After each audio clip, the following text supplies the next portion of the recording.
everybody, welcome to my homestead and welcome to my channel. In this video, I want to start out with a scripture. This is Matthew 7, verses 13 and 14.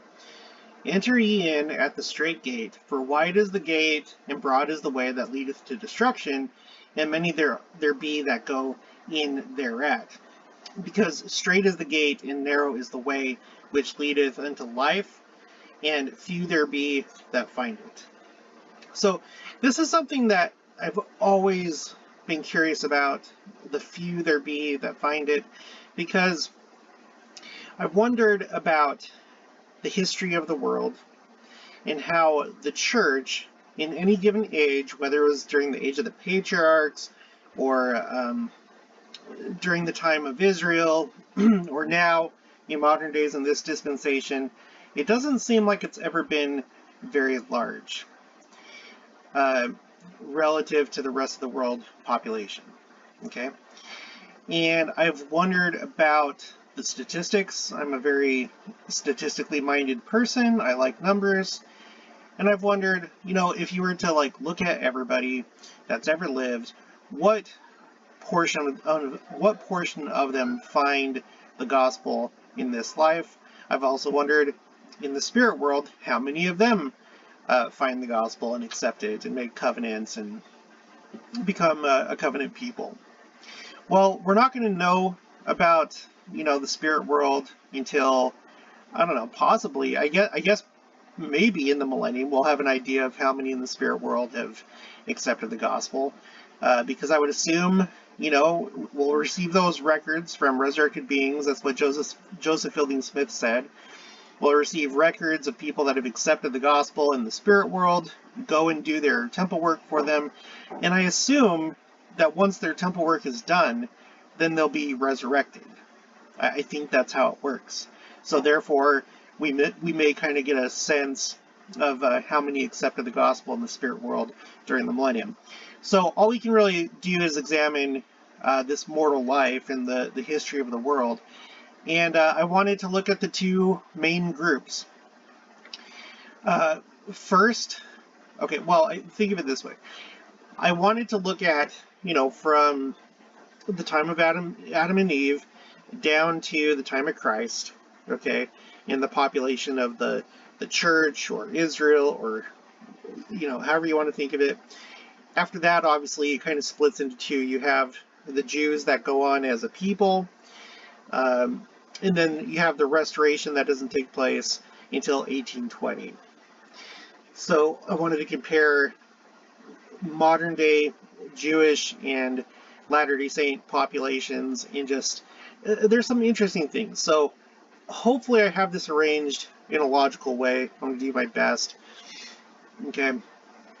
Before we start looking at numbers, there was something I wanted to read. This is from the Journal of Discourses. This is Brigham Young, called Gathering of the Saints Honoring the Priesthood. This is given at the Bowery in 1861. Alright, let's go ahead and read this. He says, "We're going to gather as many as we can, bless them, give them their endowments, etc. Preach to them the truth, lay the principles of eternal life before them, inform their minds, all we have power to do, and lead them into the path of truth and righteousness. And those who will not abide the truth will apostatize. A few will remain," he's saying a few will remain, "and a good share of them will cleave to the promises of the Lord,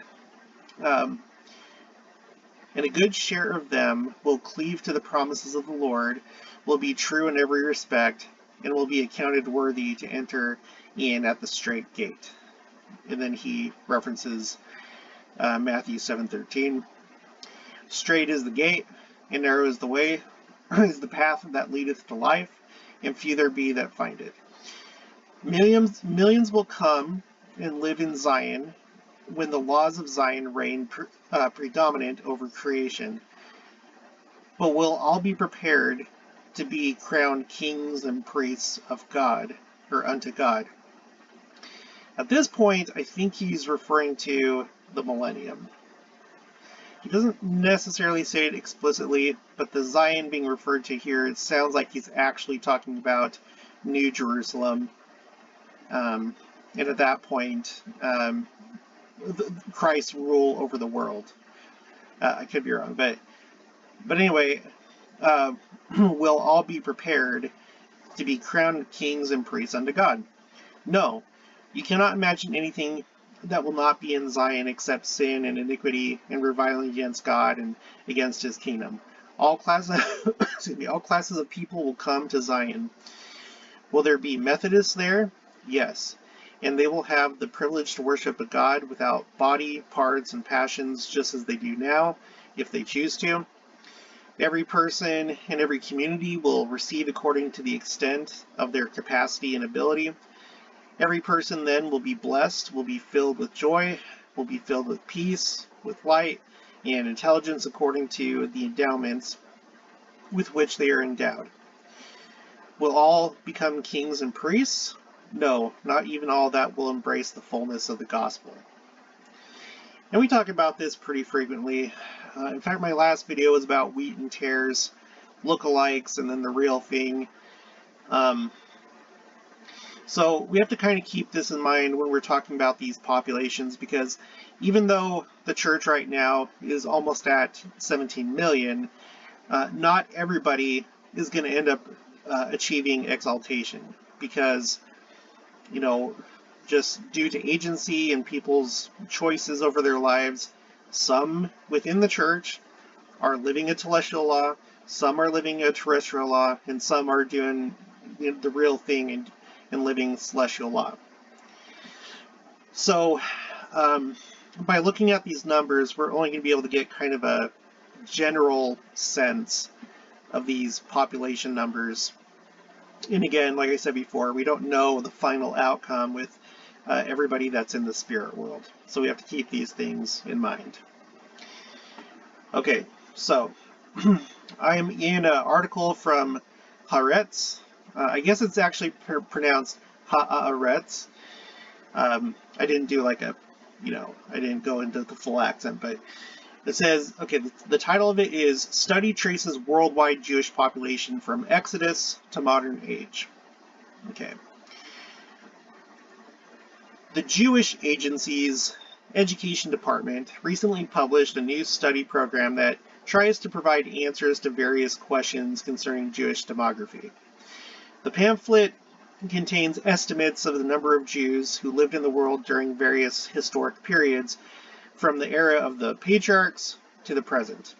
For example, the program determines that at the high point of Solomon's kingdom, around 1000 BC, some 2 million Jews lived in the land of Israel. On the eve of the destruction of the Second Temple, the number of Jews reached a peak of about 4.5 million. A record broken only in the 19th century. During the Middle Ages, 19th century. During the Middle Ages, the global Jewish population remained stable at around 1 million. The all-time high, 16.5 million Jews, was recorded right before the Holocaust. In recent decades, the number of Jews has remained steady at around 13 million, with the demographic growth in Israel offset by the ongoing decrease in the number of diaspora Jews. Okay, so this number here about King Solomon's kingdom, I don't know if that's referring to worldwide Judaism or basically the church at the time. At that point in those days, I think that virtually everyone that was of the covenant, that was Israel, was living in the land, right? In the land of Palestine. So I'm going to say that this is probably talking about the total number during the time of King Solomon. And then, like it says right here, there was a peak on the eve of the destruction of the Second Temple. So it had been at an all-time high at the time of Christ. And then after that, it dips down. So much so that it looks like the global Jewish population remains stable at about 1 million. So going from 4.5 down to 1 million during the Middle Ages, that's pretty drastic. Okay, and then and then it peaked again right before the Holocaust. And right now, well, we're going to look at the most current numbers, okay? So just looking at this, if we're looking at from the time of Christ and before, because that's what we would have considered, like, if you had been born during that time, and you want to be with the church, you know, that you would be with that population. So at that time, 4.5 million at the time of Christ, and before, even less. So never really big. Now, I did pull up the global population. This is an estimate, obviously, and this estimates from 10,000 BC to 2180, so I guess it has a projection here. So if we go to, let's go to the year 100. Well, no, let's go to the year 1. So in the year 1, it's estimated that the world population was 188 million. 188 million. And at that time, the Jewish population was about 4.5. So that was a peak. And, 188 compared to 4.5, still relatively speaking, it was very small compared to the rest of the world population. Okay, if we go back to 1000 BC, world population was 115 million, and we just read that during that time, there was about 2 million Jews around the time of Solomon. So I think it's safe to say, and it's probably not a surprise to anybody, that it's always been small. It's always been small. Again, we have to take into account the spirit world, because back in those days especially, if you're living in some other part of the world, in Southeast Asia, or even up in Europe, at the time of King Solomon, it's not likely that you're going to find out about the gospel and about the Lord in the Lord's people. Okay, so we have to be careful, because it very well could be, you're living at that time, you're living up in like northern Asia or something like that. You die, and then because you didn't have any chance of finding this at all, there'd be no reason for you to travel all the way to the land of Israel and then become part of that people. So it'll be interesting to see how things pan out after this life, and also during the millennium. Okay. Pulled up this Wikipedia article. I wanted to look at okay, I want to look at this. The Torah, I better zoom in. The Torah, which is the first 5 books of the Old Testament, the Torah contains a number of statements as to the number of adult male Hebrews that left Egypt, the descendants of the 70 sons and grandsons of Jacob, who took up their residence in that country. Altogether, including Levites, the number given is 611,730. That's males. Okay, males. For non-Levites, this represents men. Okay, this would imply a population of about 3 million. Okay, 3 million at the time of the Exodus. The census of David is said to have recorded 1.3 million males over 20 years of age, which would imply a population of over 5 million. Now, that doesn't seem to jive very well with what we were reading here about Solomon, where it was saying during Solomon's time, which Solomon was David's son, some 2 million Jews. Unless there were more that were outside of the land of Israel, I don't know. Whatever the case, regardless of this seeming discrepancy, it doesn't change much in terms of the proportion of covenant people to the world population. Okay, it doesn't really change much.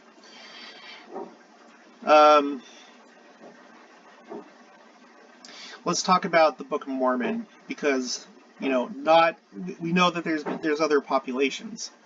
We have scattered Israel, and again, this is a point of controversy. There's those that believe that there is a main group that stayed together, homogeneous, hidden to the world, and that they're somewhere, either on the earth or in space or translated or some place where we can't see them. So I have not taken that into account, as I don't adhere to that school of thought.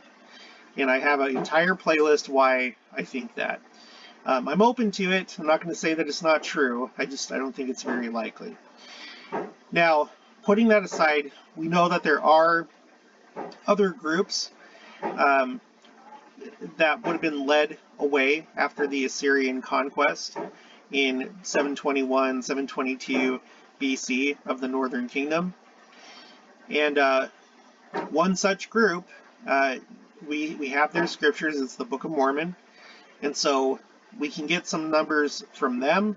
As to other ones, I've theorized that maybe some of them went east, in that they are the ones that were in Afghanistan and places like that.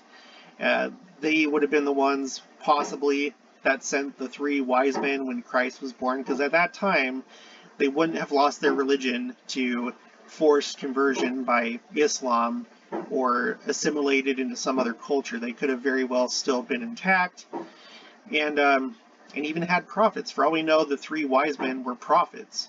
I know that they're called the Magi. I'm not going to go into all that, but anyway, let's look at the Book of Mormon, because this is all we have. Okay, the Book of Mormon. This is on Fair Latter-day Saints. I'm just going to read a portion of this. You can read the entire article if you'd like. I'll put the link in the description. Considering the conservatively 25% of the population were either foreign-born or children of immigrants, it is reasonable that more than 490,000 people were living in the Nephite and Lamanite areas by 150 BC. Okay, very small, and that's what you would expect, because it's a branch from the main group that they left behind in Jerusalem, in the land of Israel.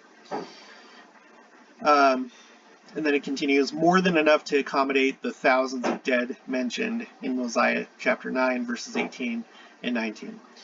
It is also plausible that more than 7 million people were alive at the time of Jesus Christ's mortal ministry. Even assuming only a quote-unquote tithe of survivors, more than 700,000 of the catastrophes described in 3rd Nephi 8 through 11, a population of up to 100 million by about 350 AD is not beyond reason. We know that that's around the time that the Book of Mormon, the story of the Nephites ends. This is like toward the end of the 400 years since Christ comes. Now, this is interesting, because if this is a good estimate, it would make sense, because in the Book of Mormon, when Christ came, right, we all recognize that it's kind of a foreshadowing of the second coming. There's a bunch of destruction that happens, the wicked are killed off, Christ comes, and then essentially for about, about 400 years, you have a righteous people for the most part until the end. And they prosper. They're having a very Zion-like society. You could say similar to what we're going to have during the millennium. And so, just like I've speculated about the millennium, I'm sure that the millennium is going to be a time of great population growth. Because you're not going to have things killing you.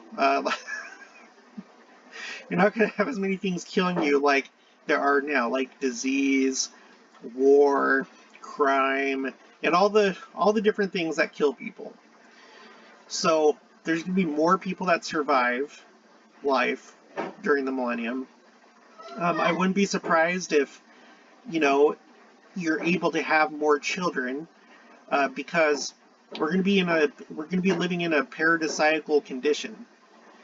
So that implies, the implication of that is that food, living, will probably be easier than it is now. Therefore, you'll probably be able to support more than you do now. On top of that, there's going to be the law of consecration. So it's going to be a very different world. We've also discussed the possibility of polygamy being reinstituted, which I wouldn't be surprised. I'm not going to say it's going to happen.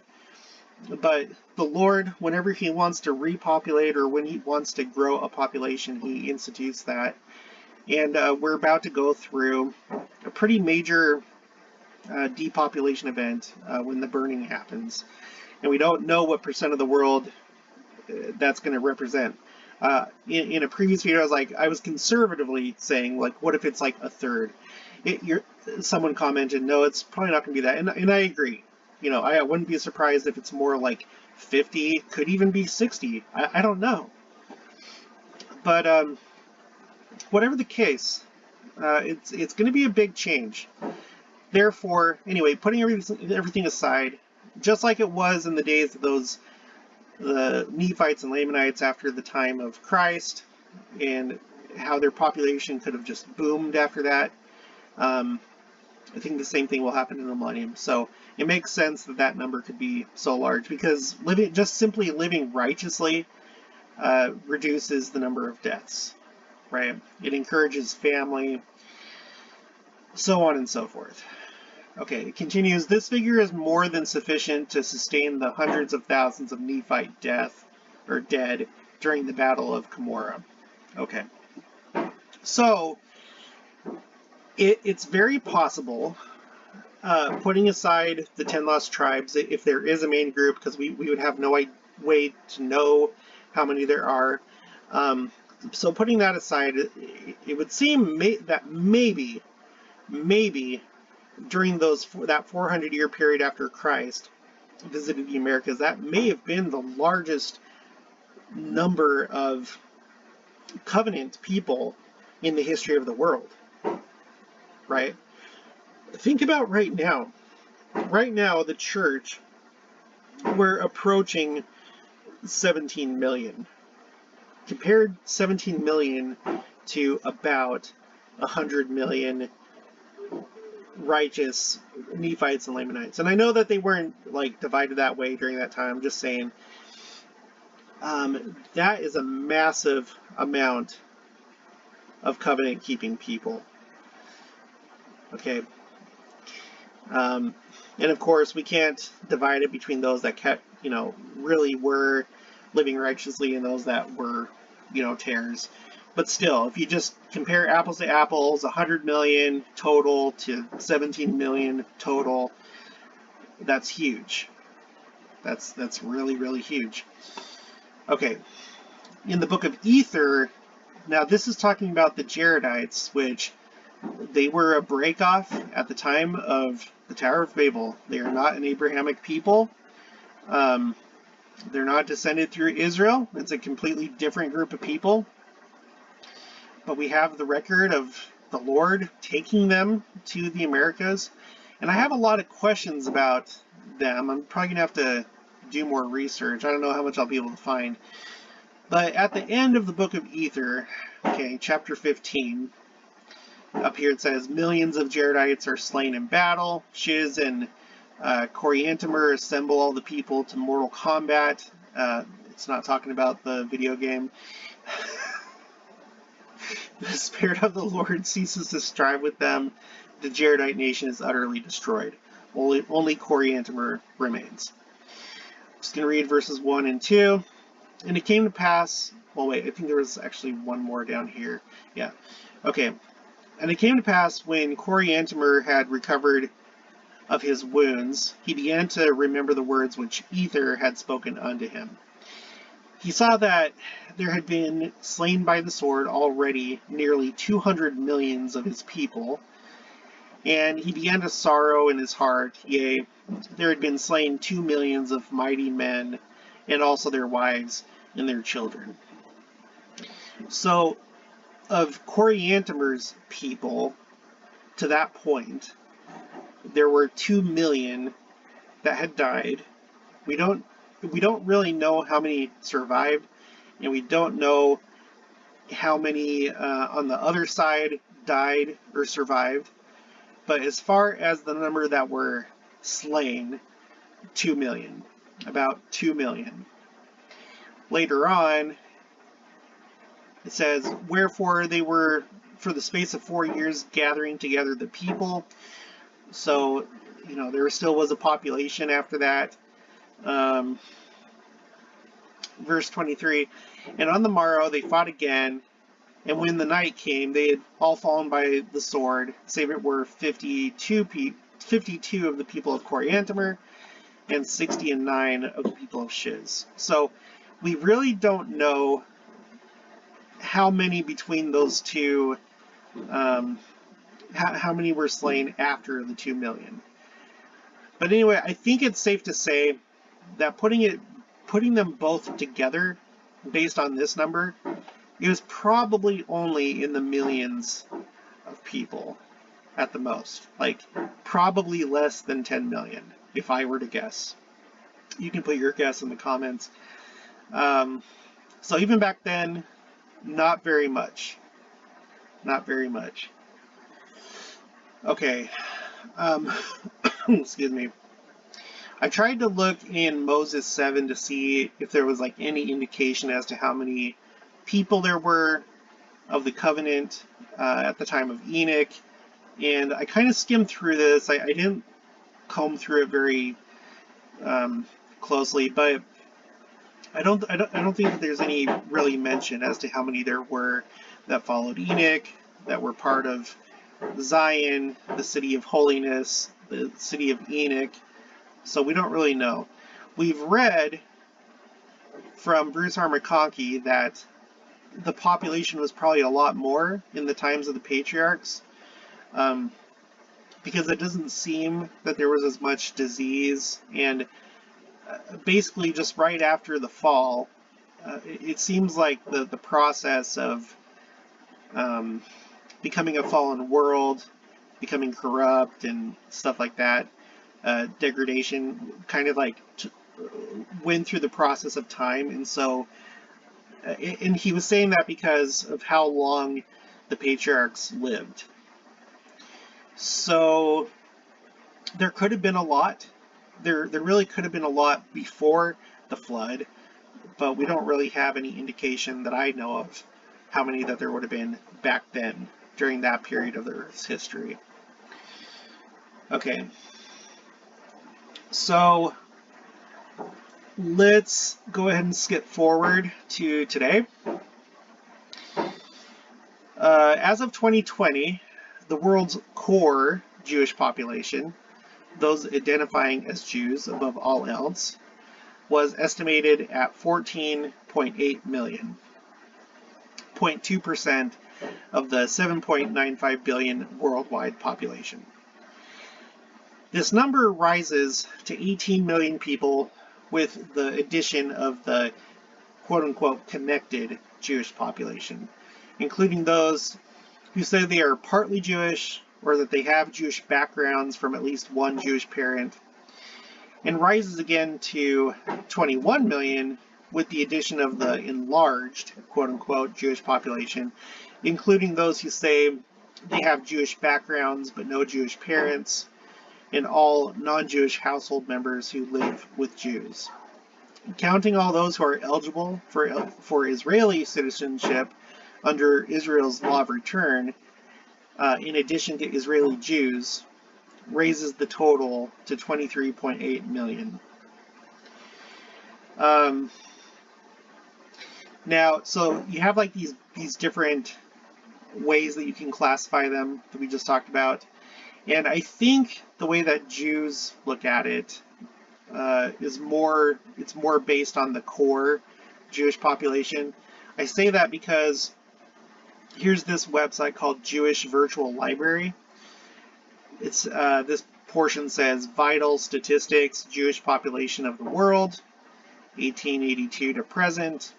And you come down to the row for 2021, and it puts it at 5.1 million, or sorry, 15.1 million. Okay. So we've talked about this before. This is interesting because this is similar to the number of Latter-day Saints in the world. Okay, we have a similar population. Okay, 15 million versus almost 17 million with us.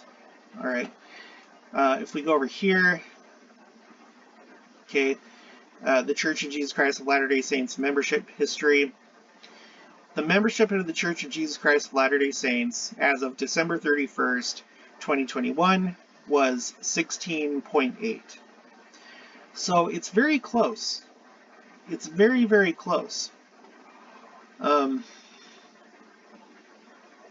Here's a graph right here that looks like exponential.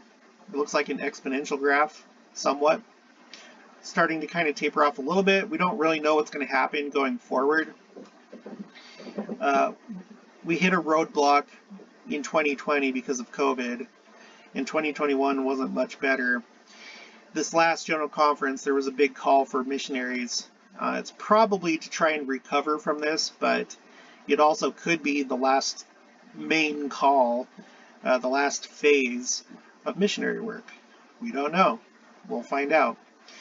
But you can see, back here, you go back to look at the time of World War II. Let's look at 1944. The church only had about 1 million members at the time of World War II. And relatively speaking, when we're thinking about millennia and centuries and stuff like that, that wasn't that long ago. Okay, relatively speaking. In fact, if you think about it this way, that's less than 100 years ago. And we're only at about 1 million during World War II. The growth has been phenomenal. So this is different, comparing this to the Jewish population, because it's not as drastic as this. Okay. So let's see what else I want to look at here.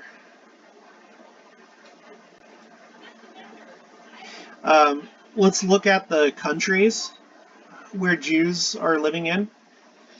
Let's actually start by looking at... I had this organized in a way, and now things are turning out different. First let's look at the United States. No, let's not. Let's look at the world. Okay. So the country with the most Jews is the United States, with 7.3. 7.3 live in the United States.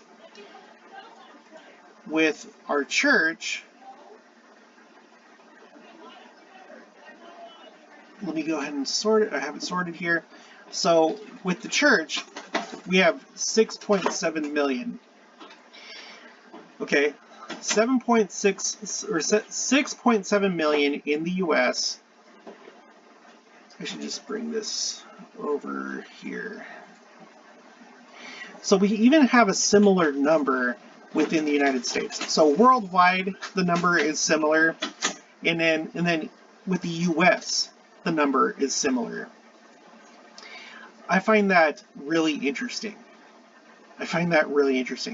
What's also interesting is about half of them are in Israel, and then the other half are in the United States. Okay?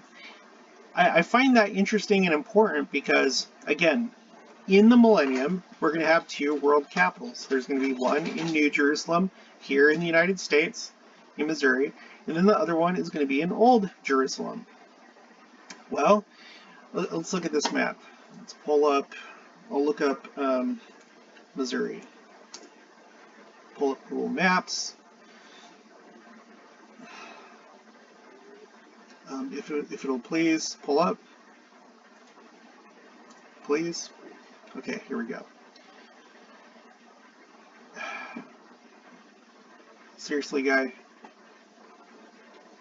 Sorry, I don't know why my browser sometimes I clear the cache. That's not it. It's not because I didn't clear the cache. Okay, well this is kind of upsetting.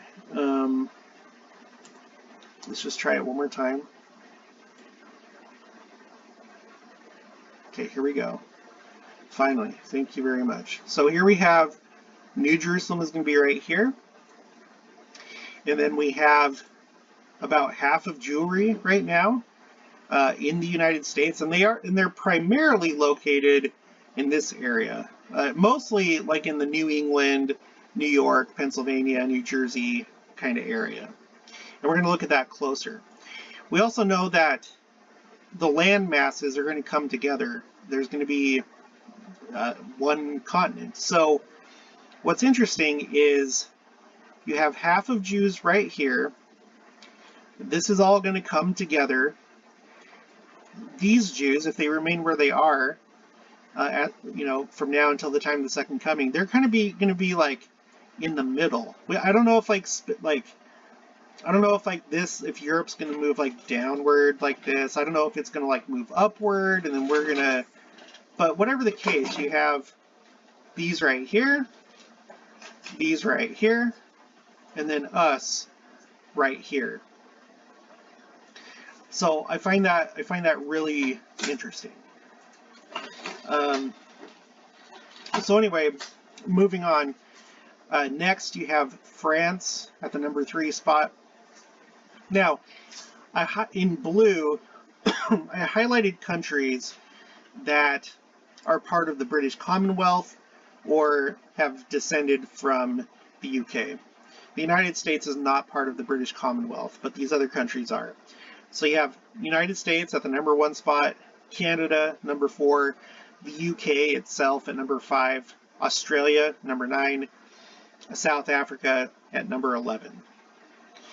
That's interesting because it seems to me, based on what we've studied, that there is a lot of Ephraim, and then just Israel in general, in the United Kingdom. This is where Joseph Smith descended through, and others in early church history. And it just so happens that this is also a country that created these other countries where there's a lot of Jews, right? So if we're thinking about Judah, and we're thinking about the northern kingdom, for one, after the Romans destroyed the Second Temple and the Jews went into the diaspora, they primarily went, just like the northern tribes, they went north primarily, right? And so therefore, they would have been among the northern kingdom's diaspora, but by that time they're so mixed in that they didn't remember their heritage. But essentially what you had was the southern kingdom living with the northern kingdom. And then especially with what I think is heavily Ephraim in the United Kingdom. Not only in Europe, but like we were just talking about in more recent times, Canada, the United States, South Africa, right? This was a British colony. Australia, all the way over here, Australia. So that's interesting. Okay. Now, in pink, I highlighted Russia and Ukraine. They make the top 15 list of countries that have the most Jews. Russia is actually at the number 7 spot. Ukraine is at the number 13 spot. So we've talked a lot about Sister Nelson's story about being in Russia and how it seems, based on her story, that there's a lot of the different tribes in Russia. She was able to find all the tribes except for Levi, and then they came down to Armenia, and they found one from Levi down here. I had a subscriber comment, and she's from Russia, and she said that that's typical of this area, that there's a lot of other tribes that are over here. I wish I wish so bad that we could see those numbers, but we can't. But I'm having the suspicion that there's a lot of the other tribes in this area. And it's interesting that you have Russia invading Ukraine, two of the largest countries for Jewish populations, as well as two of the largest countries for wheat production. I did a whole video about that, by the way. In fact, I should pull this up, put it in the description. I'm going to pull it up so I don't forget. Let's type in wheat right here. It's probably this top video right here. So I'll put this in the description. I would encourage you to watch that because there's really interesting things when it comes to literal wheat. Okay. But yeah, Russia and Ukraine are in the top 10 countries for wheat production. Something weird is going on here. And there's these two coincidences: the number of Jews, the other 10 tribes, and wheat. Right? So we'll just have to, I don't know, we'll just have to keep that in the back of our minds. Let's go back here. Also interesting is that you have Brazil and Mexico on this list. That's interesting because when we look at church membership, Mexico is at the number 2 spot and Brazil is at the number 3 spot.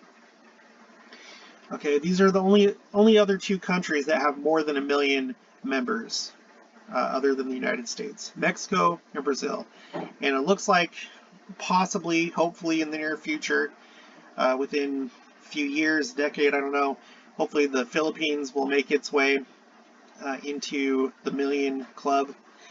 I've done a video about the Philippines, by the way. I'm not going to pull that up, but you can search it if you like. And then Argentina, right here.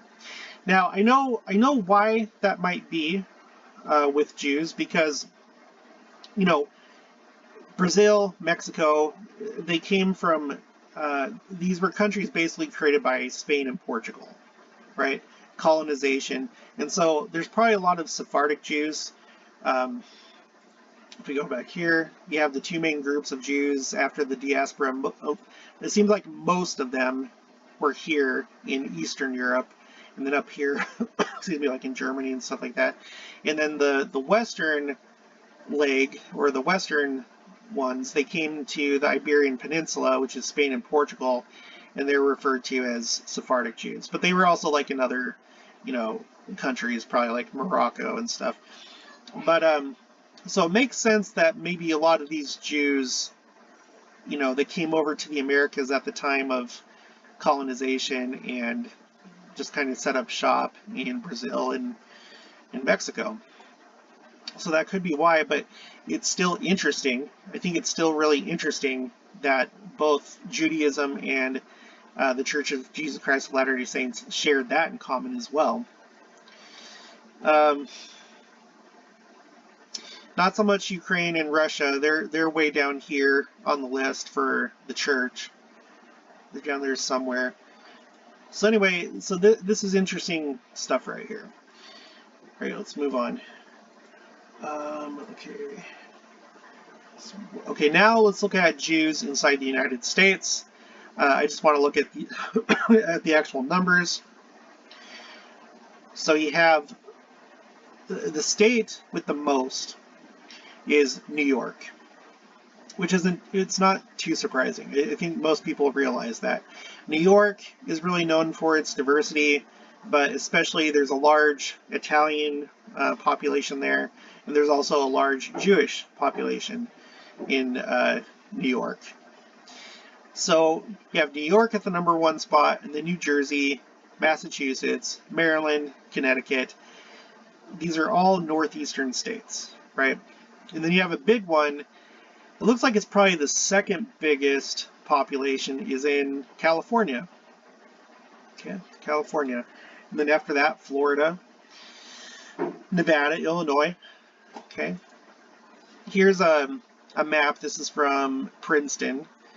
And here it gives you kind of like an idea. It's color-coded. Missouri is actually within this category. This is Jewish population per 1,000 state inhabitants. So Missouri has more than 10 per 1,000 inhabitants. Okay, so this is where they're primarily located. This is where they're at mostly. Over here, Utah, not so much. Although I'm about to show you something interesting about Utah and Judaism. So it's interesting how that works out. I think it was Elder Cook. When I read this quote, this is kind of what made me want to do this video. He was talking to, I think this was during the 175th anniversary of Orson Hyde going to dedicate the land of Israel. He was talking to, people there in Israel, to like, there was like the mayor that was there and other important people.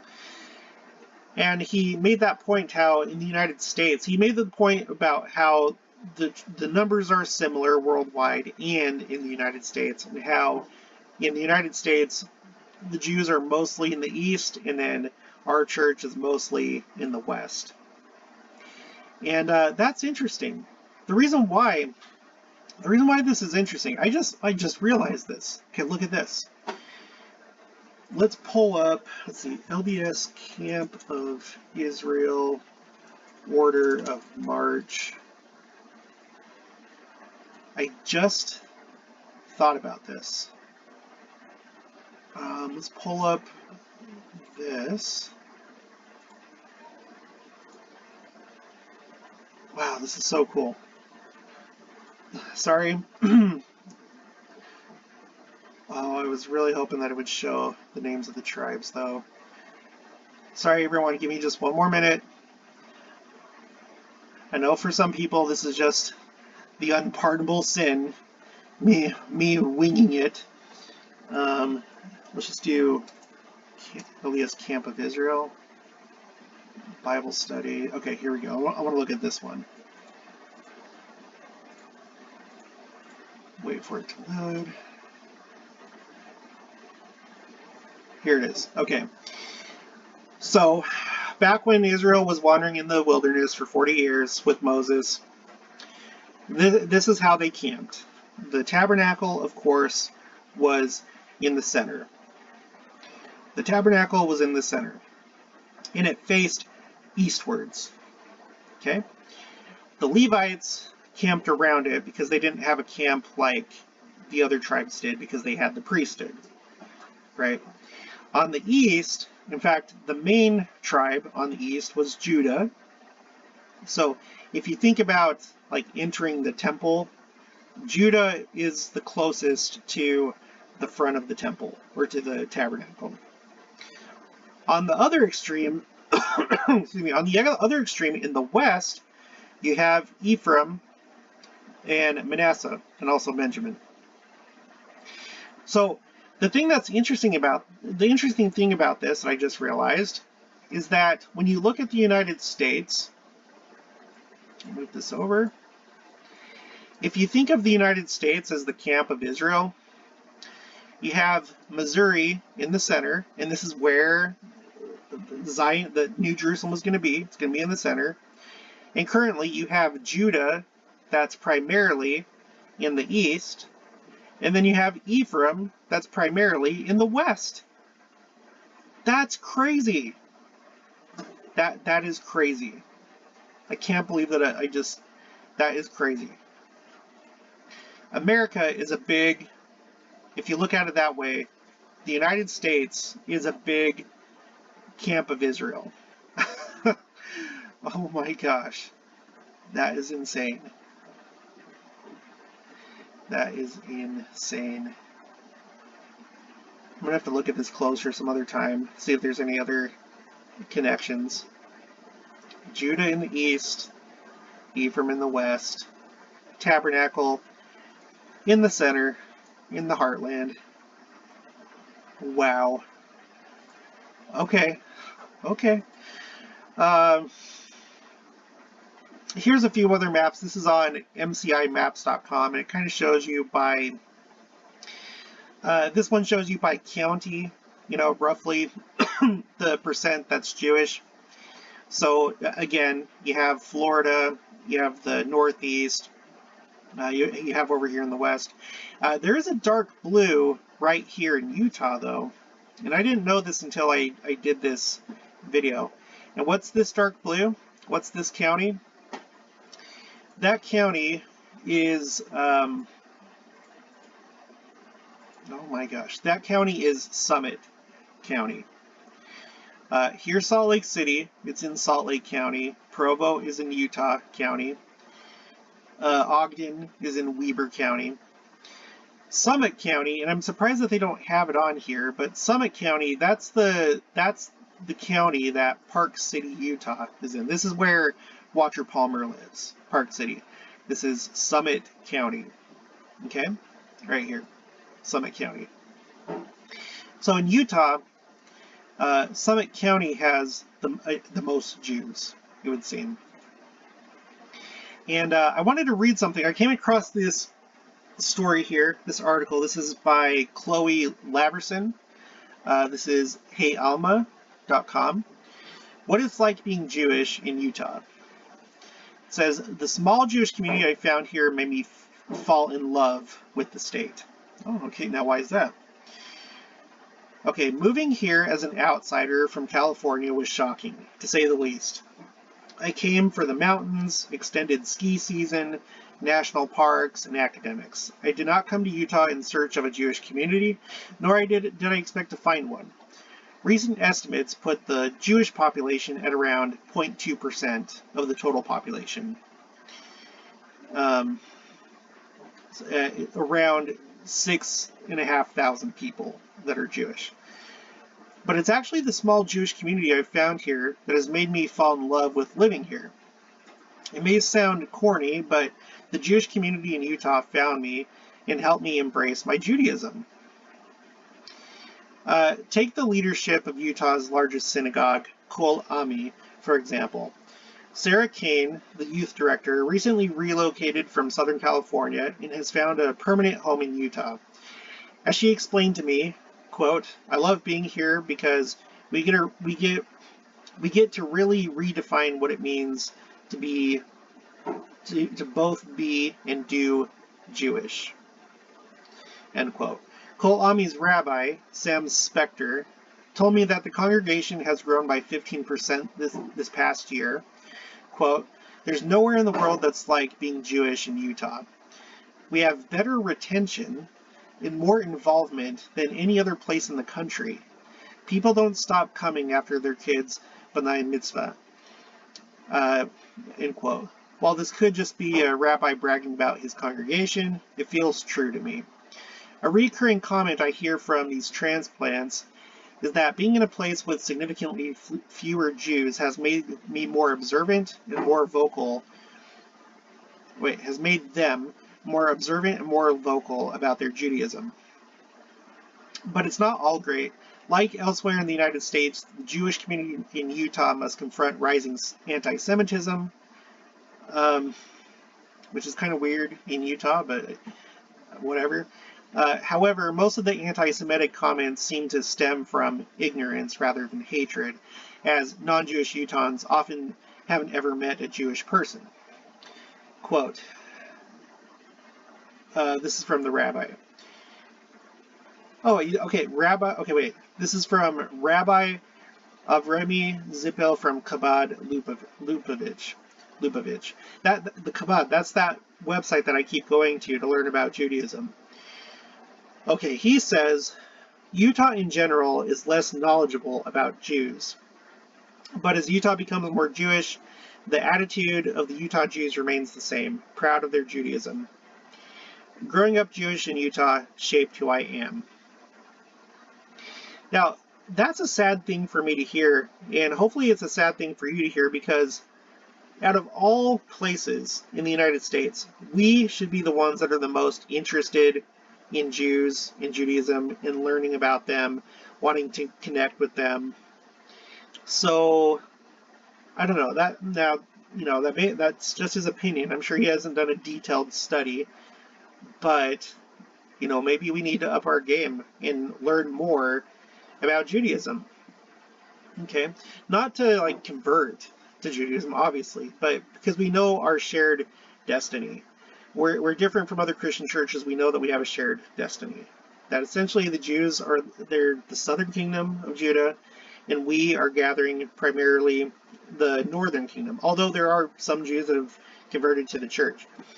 So it's important to know about your partner. They're like our partner.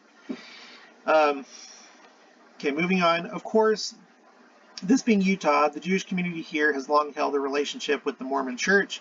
In 1854, Julius and Fanny Brooks became Utah's first Jewish family.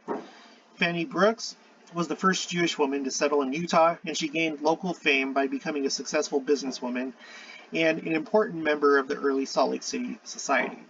To maintain close relations with the Mormon Church, the Brooks children attended Sunday school, which they didn't have to do that, but yet they were still outwardly Jewish and had a very large part in establishing the early Jewish community in Utah.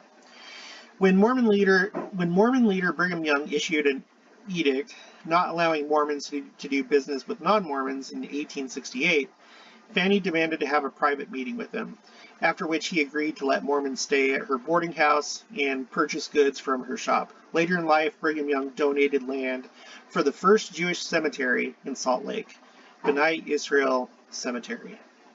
I should have looked this up. I wonder where that's at.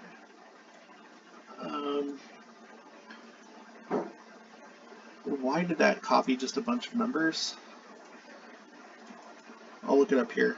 B'nai Israel Cemetery, Utah. Okay. Oh, this is in the Avenues, right? Yeah, this is in the Avenues. Which I guess it doesn't really surprise me, but let's see if there's a 360 somewhere.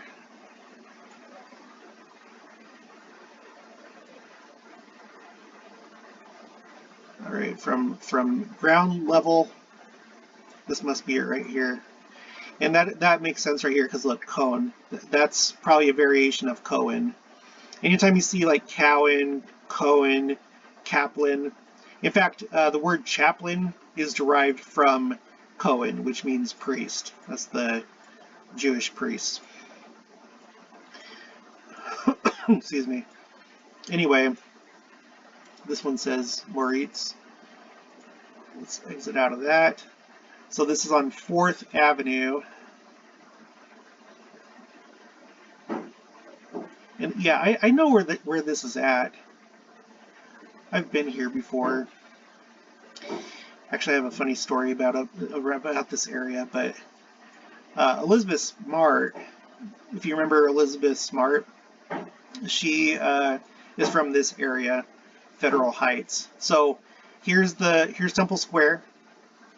Let me change over to satellite and hopefully it won't crash. So you have Temple Square right here. You can see the tabernacle right here where my mouse is, and then here's the Salt Lake Temple. Here's the state capitol, and then I assume that basically the first neighborhoods, maybe the first neighborhood was up here. This is referred to as the Avenues. And I actually used to live up here. I lived on 1st Avenue, which is really cool because when you walk down 1st Avenue, which is this street right here, and as you approach about right here, you can see the Salt Lake Temple. Wait, no, sorry, it's this one right here. In fact, let me see if we can see it on the street view. Let's go like right here. I guess it's probably not going to do it. I'm not allowed to do it. Wait. Yeah, right there. Just right there. Okay, whatever. It's not going to do it. Anyway, going back to what she was saying about her experience in Utah. And then there was this past Rosh Hashanah. I'm still working on it, okay? Rosh Hashanah. Rosh Hashanah. When the power went out at Congregation Kol Ami. Instead of canceling services, Rabbi Spector reached out to a nearby Mormon church, and they immediately opened their doors. The hundreds of Kol Ami congregants that night attended services at a church. Rabbi Spector was so grateful, explaining they, quote, totally saved us that evening. Ever since the beginning, Jewish folks have had a good relationship with the church, end quote. In its own way, Utah has cultivated a tight-knit, unique Jewish community that is unrivaled. Who knew that Utah would be the place for the Jewish people? Right? Because this is the place, Brigham Young. That's really cool. It's really cool. It's cool that they have higher retention and they're so close-knit. Who knows if maybe that's just because of being where they are in Utah. This is where the church is. Okay, what else do we have? Was there anything else? Here's another map. You can kind of see the locations where they're at. So Canada, United States, Israel, Russia, Australia. So, primarily Europe, mostly. There's some in Turkey, some of these South American countries, especially Argentina. So we already kind of talked about that, though. Oh yeah, another interesting thing, and it's so weird. I did this video where I compared, everyone knows that the Great Salt Lake is like a parallel to the Dead Sea, and Utah Lake is like a parallel or corresponds to the Sea of Galilee, and they both have a Jordan River that connects them, right? That by itself is pretty astounding. But I did this video where I compared the two. I used Photoshop, and there's really interesting things when you flip the map upside down. Okay, you may not be able to see it here very clearly. If not, then just watch this video. But here you have Salt Lake. Okay, I've turned the map of the United States upside down and compared it to Europe and Israel. So Salt Lake would be like the Jerusalem, right? And then Italy is known as being like the boot shape, right? It has the boot shape. Whereas in the United States, we have Michigan, which is a hand shape. And when you turn the map upside down, they're like relatively in the same location. But what's also interesting, and it's not like a perfect matchup, but most Jews live in the New York, and I think specifically the New York City area, which is also where you have most Italians, people of Italian descent in the United States. And this would correspond with Rome. Rome is like New York. New York is like the modern day Rome, right, of the Roman Empire. If the United States was the Roman Empire, New York City would be the actual city, Rome. Even though Washington D.C. is the capital, everyone recognizes that New York City is, big city. So that's interesting. And even like when you look at the shape, so you have the hand down here for Michigan, the boot for Italy, but then in like the Maine area, where Maine is at, you see how kind of like it dips down and it's kind of like a head, just like how Spain and Portugal are the head. They're the peninsula. So it's like similar. Another thing that's interesting, let me see if I can just find. Yeah. So here you have Israel and Jerusalem right here. Here you have Salt Lake. Okay, so I have a side-by-side map. With Jerusalem, if you go slightly north and east, you run into Baghdad. This is I don't know about Baghdad. I don't know where the actual center of Babylon was, but we know that modern-day Iraq is the area of Babylon. And with Salt Lake, if you take that same course, just kind of roughly, you end up in Las Vegas. And Las Vegas is not known for being the most righteous city, is it? And actually, there's a lot of members of the church that live there, just like how there have always been a lot of Jews ever since the Babylonian captivity. Afterwards, there were a lot of Jews that remained in Babylon and lived there. And then if you go further east, you end up in Iran, which is basically, it corresponds to the Persian Empire.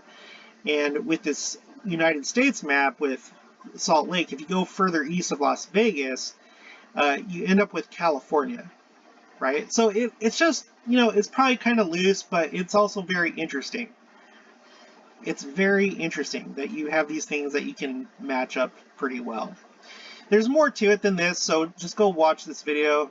I try and break it up into, like, if you're looking at the Salt Lake Valley, Utah Valley, where would the tribal lands be if you were to try and match it up, with these different lands. Benjamin would be Jerusalem, Benjamin would also be Salt Lake City, so on and so forth. So it's a fun video. But for me, the biggest thing I think in this video was this right here, the camp of Israel and looking at the United States. Maybe the brethren are already, maybe that's kind of what Elder Cook was alluding to. Maybe they already kind of realized this. It's, oh my gosh, this is just mind-blowing to me. Okay, that's going to be it for this one. So, if you haven't already, please make sure to subscribe. Leave your thoughts, comments. If you have any additional information, whatever you thought about this video, put it in the comments below. Also, make sure to like it, and I'll talk to you guys later.